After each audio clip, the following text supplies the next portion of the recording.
thanks for coming back to Austin, and thanks for being part of the Hi, How Are You project, and for doing the on-air concert at KTX yesterday. Yeah. Oh, that was fun. Yes, thank you. I have an Austin question. You mentioned how the environment affects the music that you produce. Thinking back on your years in Austin, how did the Austin environment affect your music? What were the Austin years like? That's a great question. Oh, yeah. Well, I was living in Williamsburg, Brooklyn in '93 and needed to just take a break from New York. Came down and, just the pace and the noise level was completely different. It was interesting because Austin was such a, it was a smaller city, and, once you got out to Williamson and outside of Austin city limits, it was very different. There was a little bit of an adjustment. I think, a lot of the roots music here, sort of got into some of the things on the second side of Fuel, just more, things that were very different than what I was writing, the perspective I was writing from at the time. It was really great to get to know a number of players here, to work at some of the studios, to get to go out, go out to Willie's place and make records with other bands, bring them into town.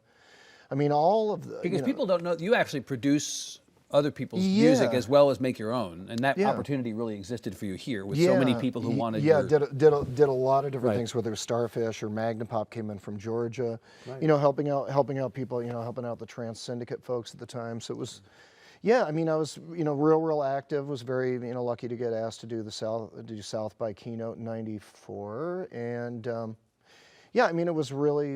it was really great years for me. Just I think the pace was nice. I relearned how to drive a car.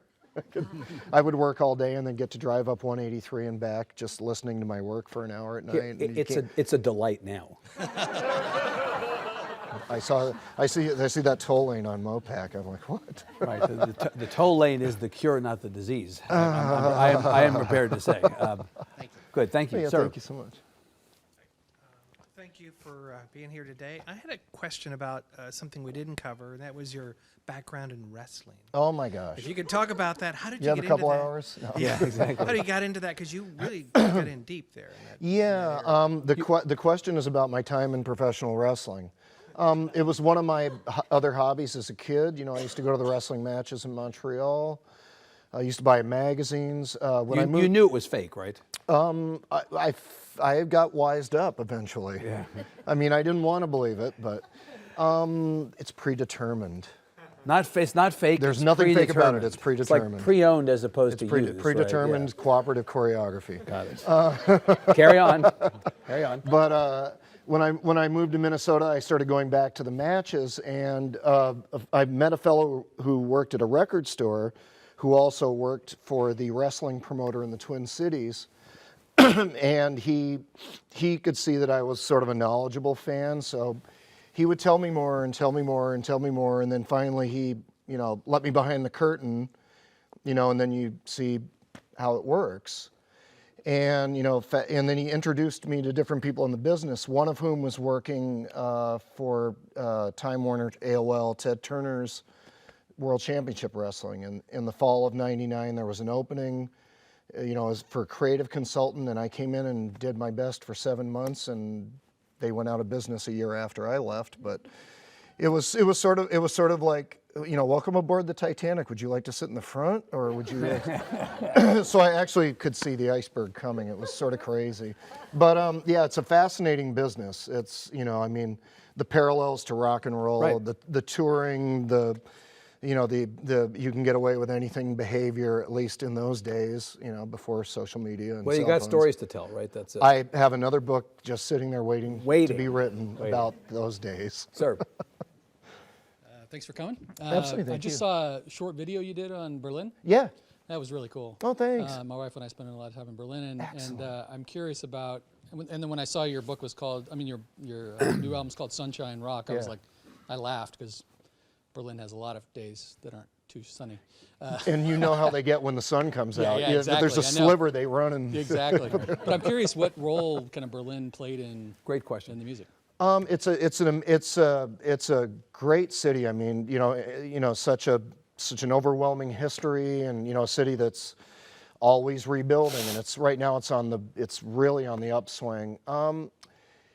it's an interesting, the culture is very interesting. I think it's a little more methodical. Their systems, I think, of moving through culture are different. And I split my time between San Francisco, which is incredibly free range, and Berlin, which is a little more walk on the right side all the time kind of place. Right. It's been really enlightening, to see, how they've taken democracy that we showed them and how they've moved forward with it. And I have a lot of conversations with a lot of my friends in Berlin, like, do you have any advice for us as to how we might be able to get the ship steered back in the right direction in the water? It's, so those are the kind of things I think on a daily basis. Musically, it's the techno capital of the world. The city helps keep clubs in business. I think they just recently gave 10 million euros to clubs for noise abatement, as opposed to developers saying, oh, we want to build right next to the club, but it's too noisy for those kids. Let's get rid of the club. Right. Which is the American model, and sadly also was the British model for many years. Yeah. So, so it's very nurturing of electronic music and all forms of art. Everything is allowed there as long as you're responsible. And do you feel So as it's an great. artist that you've got everything you need at your fingertips? Would you be better off at this point in your career able to make your music at this point in your career if you were here? Or is at this point it's irrelevant where you are? I get inspiration wherever I am. Yeah. Just a practical level, I live in a large house apartment building, so I can't really make noise. So my home in San Francisco is better suited to, hitting the guitar loud. Over there, I have to be very quiet. Right. So that may also change the writing in ways that I hadn't thought about. Love that. So, yeah. We're okay? Last one. Perfect. Yes, sir. Hey. You mentioned a few of the early punk bands. I was wondering maybe some bands that were hospitable, like the good bands that treated you, the Husker Du guys, to like more friendly to you guys versus maybe bands who like Chicago area, LA area, or DC area. Well, here it would have been, Big Boys and the Dicks, who were the ones that were very welcoming and got us on shows at the Ritz, or got us shows in the basement of Voltaire's, all that early day stuff. Everybody was pretty cool. There was a few bands, and I hesitate to name them out loud, who were, homophobic. Right. And we're very grateful until they left and left a terrible note, telling you that you should die and stuff. So, but that was the 80s, right? They were telling all of us to die. And honestly, so, the good part of that, the hell? the good part of what you said was that there were bands that took good care of you all, and that probably in turn made you pay it forward yourselves, right? Oh yeah, you thought absolutely. this is how Always, to be with other bands. Always. That was the idea. Anything you received, you had to give back. And I don't think there were many takers. I think everybody was giving and taking pretty equally. Good. Thank you. Thank you. All right, give our friend Bob a big hand. Thank him for being here. We'll see you all soon. Thanks a lot. Good, Bob. Evan, that was so good.